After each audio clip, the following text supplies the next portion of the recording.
ఢిల్లీ మద్యం కేసులో విడుదలైన ఎమ్మెల్సీ కవిత నేడు తెలంగాణకు రానున్నారు. ఈ కేసులో ఈడీ అధికారులు మార్చి 15న ఆమెను అరెస్ట్ చేశారు.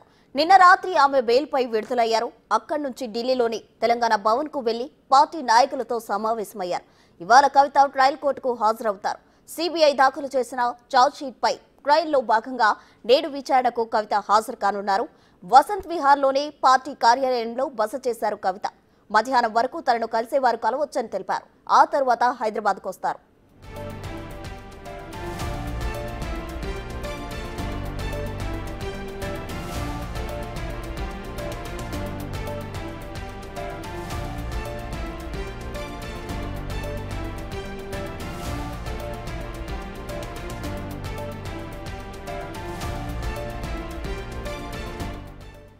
నేడు ఢిల్లీలో ట్రయల్ కోర్టుకు వీడియో కాన్ఫరెన్స్ ద్వారా న్యాయమూర్తి ముందుకు వెళ్లే అవకాశం ఉన్నట్లు తెలుస్తోంది.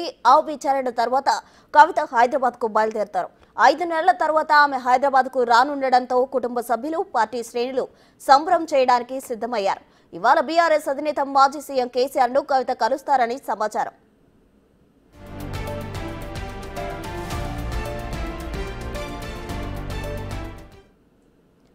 ఢిల్లీ లిక్కర్ స్కామ్ కు సంబంధించి బెయిల్ మంజూరు అయింది ఎమ్మెల్సీ కవితకు. దీనికి సంబంధించి ఆమె ఈ రోజు ట్రయల్ కోర్టులో కూడా హాజరవ్వబోతున్నారు. తాజా సమాచారం మా ప్రతినిధి శివ ఢిల్లీ నుండి లైవ్ లో అందించేందుకు సిద్ధంగా ఉన్నారు. శివ, చెప్పండి. రైట్, ప్రస్తుతం Delhi liquor policy CBI ED కేసులో అరెస్ట్ అయిన ఎమ్మెల్సీ కవిత నిన్న మధ్యాహ్నం సుప్రీంకోర్టు బెయిల్తో రాత్రి 9 గంటల తర్వాత తిహార్ జైలు నుంచి విడుదలయ్యారు. విడుదలైన తర్వాత రాత్రి ఢిల్లీలో ఉన్న బీఆర్ఎస్ కేంద్ర కార్యాలయానికి కవిత చేరుకున్నారు. అక్కడే రాత్రి బస చేశారు. ఈరోజు ఉదయం నుంచి కూడా కవితను కలవడానికి వచ్చే బీఆర్ఎస్ నేతలు కానీ, కార్యకర్తలు లేదా అభిమానులు ఎవరైతే ఉంటారో వారందరినీ కలిసిన తర్వాత మధ్యాహ్నం 2:30 తర్వాత ఢిల్లీలోని బీఆర్ఎస్ కేంద్ర కార్యాలయం నుంచి బయలుదేరి ఢిల్లీ ఎయిర్పోర్ట్కి వెళ్తారు. అక్కడి నుంచి హైదరాబాద్ చేరుకుంటారు. హైదరాబాద్ చేరుకునే కవితకు ఘన స్వాగతం పలికేందుకు బీఆర్ఎస్ శ్రేణులు సిద్ధంగా ఉన్నాయి. ఎట్టకేలకు 5 నెలల తర్వాత కవితకు ఢిల్లీ మద్యం పాలసీ కేసులో బెయిల్ లభించింది. కవితకు వ్యతిరేకంగా ఎటువంటి ఆధారాలు లేకపోవడంతోనే కవితకు బెయిల్ మంజూరు చేస్తున్నట్లు సుప్రీం ధర్మాసనం తీర్పును వెలువరించింది. కొన్ని షరతులతో కూడిన బెయిల్ అయితే కవితకు మంజూరు చేశారు. సుప్రీం ధర్మాసనం ద్విసభ్య ధర్మాసనం justice BR Gavai, justice KV విశ్వనాథ్లతో కూడిన ద్విసభ్య ధర్మాసనం బెయిల్ మంజూరు చేసింది. 10 లక్షల పూచికత్తు బెయిల్ బాండ్ 2 కేసుల్లో కూడా ఇటు భర్త అనిల్, మరోవైపు రాజ్యసభ ఎంపీ వద్దిరాజు రవిచంద్ర కవితకు బెయిల్ బాండ్ సమర్పించారు. షూరిటీ ఉంటూ మరోవైపు పాస్పోర్ట్ సరెండర్ చేయాలి.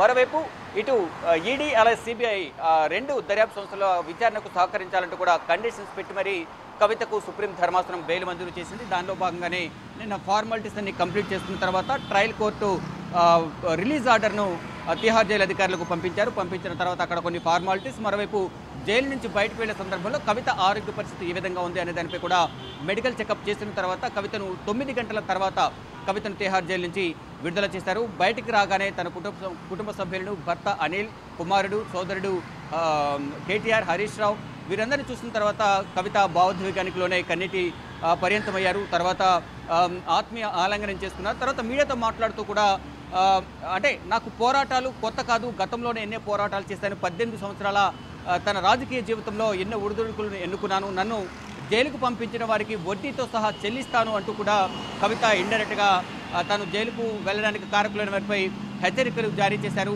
రాజకీయ క్షేత్రంలోనే అంటే ప్రజాక్షేత్రంలోనే రాజకీయంగా వారందరికీ సమాధానం చెప్తానంటూ కవిత ఎవరైతే తనను జైలు పంపడానికి కారకులయ్యారో, ఇన్ని రోజులు జైల్లో ఉండడానికి కారకులు ఎవరైతే ఉన్నారో వారికి ఇండైరెక్ట్గా హెచ్చరికలు పంపినట్లుగా కూడా మనకు అర్థమవుతోంది. అయితే నేను కేసీఆర్ బిడ్డను, తెలంగాణ బిడ్డను, ఎటువంటి తప్పు చేయను, నేను మంచిదాన్ని, మొండిదాన్ని, అన్యాయంగా నన్ను జైల్లో పెట్టారు, నన్ను జగముడిని చేశారు, వారిని ప్రజాక్షేత్రంలోనే ఎదుర్కొంటాను, తగిన బుద్ధి చెప్తానంటూ కూడా కవిత నిన్న మీడియాతో మాట్లాడుతూ కూడా హెచ్చరించారు. ఇక మొత్తంగా చూసుకుంటే జైలు నుంచి విడుదలైన తర్వాత ఈరోజు కవిత పార్టీ కార్యకర్తలకు, నేతలకు అలాగే అభిమానులకు ఈరోజు టైం కేటాయించారు. మధ్యాహ్నం 2 గంటల లోపు వరకు కూడా అందరినీ కలుస్తారు. అందరినీ కలిసి వారితో మాట్లాడబోతున్నారు. మాట్లాడిన తర్వాత మధ్యాహ్నం 2:30 ఢిల్లీలోని వసంత్ విహార్లో ఉన్న బీఆర్ఎస్ కేంద్ర కార్యాలయం నుంచి బయలుదేరి ఎయిర్పోర్ట్కి వెళ్తారు. అక్కడి నుంచి కవిత హైదరాబాద్ చేరుకుంటారు. అంటే 5 నెలల తర్వాత కవిత హైదరాబాద్లో అడుగు పెట్టబోతున్నారు. తన తండ్రిని కూడా 5 నెలల తర్వాత చూడబోతున్నారు, తండ్రితో మాట్లాడబోతున్నారు.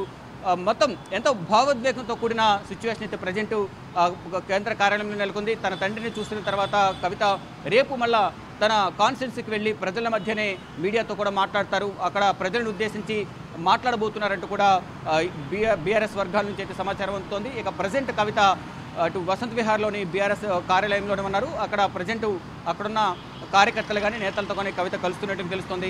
ఇక వారందరితో కలిసిన తర్వాత మీడియా సమావేశం ఉంటుందా లేదా అనేది కూడా వారు అధికారికి సమాచారం ఇస్తారు. ఇప్పటివరకే మీడియా సమావేశానికి సంబంధించి ఎటువంటి సమాచారం లేదు. ఇక మధ్యాహ్నం మాత్రం ఢిల్లీ నుంచి బయలుదేరి హైదరాబాద్ చేరుకోబోతున్నారు. మరోవైపు ఈరోజు సిబిఐ ఛార్జ్షీట్కి సంబంధించి ఢిల్లీ లిక్కర్ పాలసీ ఛార్జ్షీట్ సంబంధించి విచారణ ఉన్న నేపథ్యంలో కవిత వీడియో కాన్ఫరెన్స్ ద్వారా తిహార్ జైలు గతంలో తిహార్ జైలు నుంచి వీడియో కాన్ఫరెన్స్ ద్వారా హాజరయ్యారు. ఇప్పుడు విడుదలయ్యారు కాబట్టి వీడియో కాన్ఫరెన్స్ ద్వారా రౌజని కోర్టు న్యాయమూర్తి కావేరి బవేజ ముందు ఛార్జ్షీట్పై విచారణకు ట్రయల్లో భాగంగా విచారణకు హాజరు కాబోతున్నారు. తన తరపున అడ్వకేట్ మోహిత్ రావు కూడా ఇటు ట్రయల్ కోర్టుకు వెళ్లి కవిత తరపున వాదనలు వినిపించే అవకాశం అయితే కనిపిస్తూ ఉంది. ప్రస్తుతం రైట్ శివ, థ్యాంక్ యూ.